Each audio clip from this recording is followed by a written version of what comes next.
Okay. Hey, welcome to Healthy Relationships. So the last topic was on love and why we fall in love and maintaining a good Sternberg triangle and understanding that it's biological and there's some chemicals going on in our brain and then we take all that information and then what do we do with it? Well, this is that topic. So we're trying to form healthy relationships. So let's jump right in. The C word, guys, the whole thing is based on communication. So if you can communicate well, despite all the differences in gender and social status and intellect and everything else, if we can communicate well, we can make things work. So um, if you just want to make things work, then great. But if you really want a good, healthy relationship, communication plus all that stuff that you learned in the last unit really makes a solid relationship, and that's kind of what we're after. So improve your communication. You're gonna perform some self-disclosure when you're in a relationship, and that certainly involves risk. So let's look through these slides, and we'll talk about, and you'll see this over and over again, that communicating your feelings despite the differences, and communicating your ideas and your needs and things like that is really, really important to make the relationship go well. And then we'll look at some statistics as to when it doesn't go well. So if you're going to be a good communicator, it's not just you're expressing your ideas, but you also have to be a good listener. So remember that. You have 2 ears and you have 1 mouth. You should listen twice as much as you say. How do you like that? Okay, so once again, intimate does not mean sexual. Intimate is just a closeness. It can mean just a friendship. It's getting to know somebody. It's getting to know their wants and their needs and who they are and why they think the way they think. And it's a lifelong process, especially if you're going to be with somebody your whole life. So intimate is not, when you're being intimate with somebody, doesn't necessarily mean physical contact. It could be just sharing really deep and personal things. So the things that are listed there, just being able to understand people and know who they are is all part of being intimate. So there are 4 characteristics of this, and let's go over those. So there's behavioral interdependence. So interdependence, just like an interstate highway, travels through and joins things together. So behavioral interdependence is a mutual impact. You're dependent on one another. And that's important. And that happens the longer you're with somebody. Even if that person you're with isn't the right person. The more time you spend with somebody, you're going to have more and more behavioral interdependence. So be careful. If you've already looked at the TED Radio Hour or the assignment that we gave you, you'll see that it really comes down to a choice. There's emotional attachment, right? As you experience certain things together, you gain an emotional attachment. There's some need fulfillment that comes with commitment, right? You see a need, you take care of it. They see that you took care of it, and now that forms a bit of a bond. And then there's emotional availability, so that you, despite the fact that you may not really understand what's going on, you're willing to listen and to talk through and to have that emotional connection with somebody as well. So those 4 things are characteristics of that intimacy that we're trying to form in a relationship that binds us together. And the stronger that we can do these 4 things, the stronger that we're bound together. So really what we're talking about then is a friendship, right? Before we get physical and really mess things up, we have to build this friendship. And it really does take 2. It takes 2 to make this happen. And here's some of the bullet points. I mean, if you've had a good friend, these things should make sense to you. You know, you want to be around each other, you like and you respect each other, you have an understanding of one another, things like that. So, of course, go back to the last unit, and then we look at love, and love is part of that. And then we can also start adding passion and other things, and then that becomes more, where you want to be exclusive, and it's more of you can have a physical bond, and you can have more physical intimacy, and then that should strengthen that already formed friendship. You know as well as I do, if you think about your relationships, if you've gotten too physical too fast, it really makes a mess of things later. But if you build a really strong friendship, and then even if you then get physical and then your relationship breaks up, you tend to even stay friends still. You may not want to be physical with one another, but you still kind of stay friends. So that friendship thing is super important to build a foundation of friendship before you start doing any sort of like physical stuff, because it can really mess you up. Anyway, Um, so there's certainly obstacles that come to this friendship building, this intimacy, right? If you go into the relationship and you're not strong, you kind of lack a personal identity, you're kind of emotionally immature, you have a poor sense of responsibility for yourself, then being able to help somebody else is really, it's not going to work. It takes two. Remember, it's kind of a mutual thing. So if you're not there, you know, for yourself, then you're not going to be there for you. It's really hard to be there for someone else. I think you guys can see that. So if you've been in a relationship where that person has been one of these things, emotionally immature, they are sort of selfish, they're not really responsible, then it really just makes it difficult to have a good relationship with that person. If that does happen and you stay with that person and then you create this family, that tends to what leads to these dysfunctional families. And so that's when you're already in a relationship and you have to seek help and try to build those things, those personal identity and emotional maturity and all that stuff while you're in a relationship. And that's just difficult to do. So that's where dysfunctional families come from. Typically, one partner or both partners aren't real ready, or they're not ready for an interdependent mutual friendship type relationship. And a lot of times what happens with that, especially when we're not real mature yet, is we get this thing called jealousy. And I love this picture down here on the right. Look at the little girl on the right. How old are these kids? Maybe two? And look at her face. So there's some emotional immaturity there. But the idea of this picture is, boy, it happens young, doesn't it? Now, does she understand why she's making that face? Does she understand what's really going on over there? Maybe not, but she certainly can express the emotion of how she feels about it, right? So then you go to the picture up above and you get that thing, where, of course that's more staged than the picture below, but the idea is the same, that when we still carry that emotional immaturity, then we're really jealous and things just don't go well. So we have to take care of ourselves. We have to be in the right place ourselves before we can handle a good relationship, because jealousy will creep in, especially if we're not ready for a relationship. Okay, so just like I talked about in the unit on love, to make things work, it really does take a lot of effort. And in this case, they use the word diligence. So it involves diligence. So over time, you have to constantly be working on these things. And if you don't, then we look at traditional marriage and we look at some of the statistics. It tends to kind of fall apart. So because I think we stopped working at it. Now, when you look at Helen Fisher's work, right, and it says that it's a drive that we have this kind of compassion, we have compassion or partnerships, these drives to be together, and that would explain that second bullet where traditional marriage, there's a commitment. 90% of Americans, at least, marry at least once. They try marriage at least once. 90%. So that's pretty high. 66% last longer than 10 years. So 66% last longer than 10 years. 50% make it past 20 years. So when they say the marriage divorce rates are about 50%, yeah, after about 20 years. So 50% of marriages last about 20 years. When you look at faithfulness, and I told you I'd bring this up when we're in the love unit, 85% of women stay faithful. And if you go back to the love unit, you'll see why. 75% of men stay faithful. So fewer men stay faithful than women. And that's a study from the Center of Marriage and Family Sciences. So the age of the first marriages is going up. So people are getting married later and later in life, and that's because of career stuff and things like that. So if you look at relationships, there's two types of relationship that you can get into. This is full-on commitment. One is called monogamy. That's when you're involved with just one other person, the person that you're having a relationship with, just one person. And then you can have an open relationship where you have a marriage or a relationship, but you're free to have other sexual relationships with other people, which seems a little bit odd to me. And I'm not sure those things work out very well.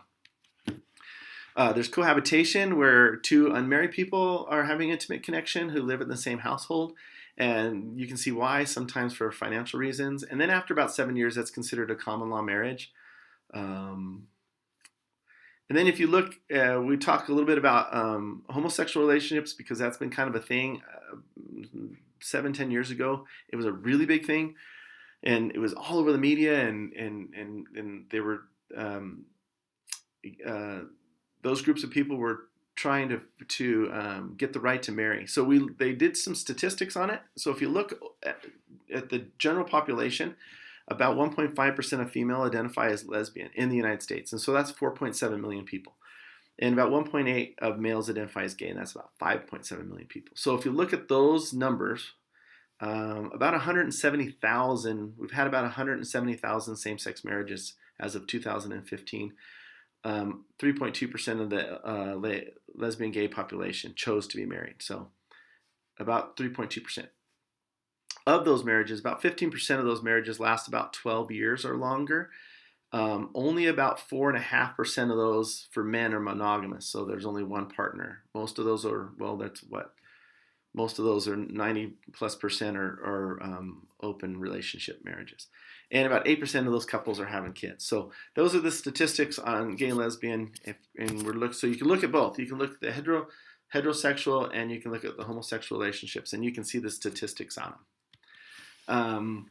When we look at successful relationships, once again, it comes right down to communication. It comes down to communication, mutual respect, fondness for one another, building that Sternberg triangle. And it's got to be worked at. It's got to be worked out over and over and over again. And so a lot of times what we end up doing is following these like common, what they call here scripts or partnering scripts. Scripts, in other words, it's kind of the expectations that have been set for us, either through our family or through the cultures that we live in, things like that. And if we don't live within those little scripts, then there's some external stresses. So, it used to be a big thing that just the man goes to work and the woman stays home. And if you didn't do that, then, there's these social pressures. Well, a lot of those social pressures are breaking down now, but they're still out there. Mixed race marriages still sometimes pose concerns, things like that. So understanding that there's lots of things that influence a successful relationship, but it really just comes down to that communication thing again. The closer that we can be together and communicate those differences and talk about those stresses, then the stronger the bond that we form. And so we need to learn to function in that. We need to be accountable to ourselves and to others. We need to practice self-nurturing. In other words, we need to take care of ourselves. That allows us to take care of others. So those things are really important. That helps build maturity or emotional maturity. And when that breaks down, one of the first sign that you're going to find is that there's going to be a lack or a change in communication patterns. And when that happens, then you got to start doing something about it. Either start communicating better, go get help, things like that. So those breakdowns in communication can occur for a lot of reasons. And here's a whole list right here, these bullets here. So look through those, and you may look through those and go, oh yeah, I can see my parents did that, or I know somebody who's gone through a problem, and this is why they broke up, or the relationship ended. So anyway, those are others, and there are others. So there's a lot of stresses out there that will cause you to have to kind of change your attitude and your communication levels with your partner. Once again, recognize how you're feeling. Recognize the emotions that's going on. You can go through couples therapy. Certainly if there's a breakup, don't rebound right in. Remember, there's some changing that needs to happen and emotional stuff, because when you break up, you're really not knowing what to do, and there's some emotional maturity that creeps back in. So you got to kind of straighten yourself out, take care of yourself, and then you can get back into another relationship. There's obviously some things that we can do. There's some things called psychoeducation that helps you do critical thinking skills, and then there's some things that you can do to build that relationship, to build some trust. And basically, it comes down to these three things. So in your relationship, if you kind of get to know somebody well enough, you have an intimate friendship, a good friendship, then they become predictable. Then they become dependable. You know when you can depend on them. And if there's a situation that's new and you don't have a lot of background for the predictability or the dependability, well, then you have faith in that person because of that strong foundation of friendship to be able to get through it. So those three things: predictable, dependable, and then you have the faith if it's a new situation to help you get through it. So that's really important to have when you're building a relationship. So look for those things as you're building that relationship, and it should help create a strong one for you. At some point, you're going to decide to have kids, and I think um, those things, knowing that you have a good foundation and that you've gone through some tough stuff and that you can overcome it, is important. Um, and then having kids is going to introduce a whole new world of stress, and it's wonderful, but at the same time, it's difficult. So understand that when you have kids, there's going to be changes in the money and time and energy, and all that stuff is gonna change your relationship a little bit. So the ability to communicate and to overcome those things is gonna have to increase so that you can deal with the change in the family dynamic. So understand that having kids causes that, but it's wonderful and it can teach you a lot and it can build a relationship. But it's all a matter on how you work with it. So once again, it starts out with you being able to be emotionally mature and taking care of yourself. Then you can add a partner and take care of them and be there for them. And then you can add kids so that you can be there for the kids and your partner and for you. So it just gets more and more complicated as you go. This video link is pretty funny, and it kind of shows, it's a sitcom. It comes from Everybody Loves Raymond, and it kind of shows, how not to do it, but it's fairly entertaining. So if you want to look at that. Families, when we talk about adding kids, families can be, there's lots of different definitions of family. You can have a father with the kids alone, a mom with the kids alone. This is a picture down here below of my brother-in-law John and his family. They had a really strong relationship. They were good friends. They got married. They decided to have kids. Their first child was born and was Down syndrome. And these were two healthy, young, college students, and they had a son that was Down syndrome. And the crazy part about it is that they didn't know it. I mean, the doctors kind of sent the baby home, and he wasn't eating, so they went right back. And the next day is when they said, "Oh, he's Down syndrome. We didn't expect him to make it." He had like 3 or 4 open heart surgeries before the age of 2, something crazy like that. Their son lived to be about 6 or 7 years old, I believe. Lots of health concerns, but these guys are still married despite all of that stress and all of those complications and all those hardships. They were able to stay true friends and communicate and deal with the stresses, and so it's possible, whether you're a single parent or you're married and happy and things go crazy with the kid. So there's always a stress for them. I think that's the point. When you introduce children and you form a family, you still need to do those basic foundational things that help strengthen a relationship. So when you look at the definition of a family, this is the U.S. Census Bureau, and it can be any one of these things. So extended, step families, blended families, unmarried, one parent. So it can be any one of those things. This is the Brady Bunch. If you've never heard of the Brady Bunch, it's one of the early TV shows that talked about mixed families. These are blended families. So Mr. Brady had the boys, and he married Mrs. Brady, who had the girls, and so they became a mixed family. So globally, if you look at these things globally, you'll find, if you read through, I know this is very wordy, and I apologize for that, but it's important information.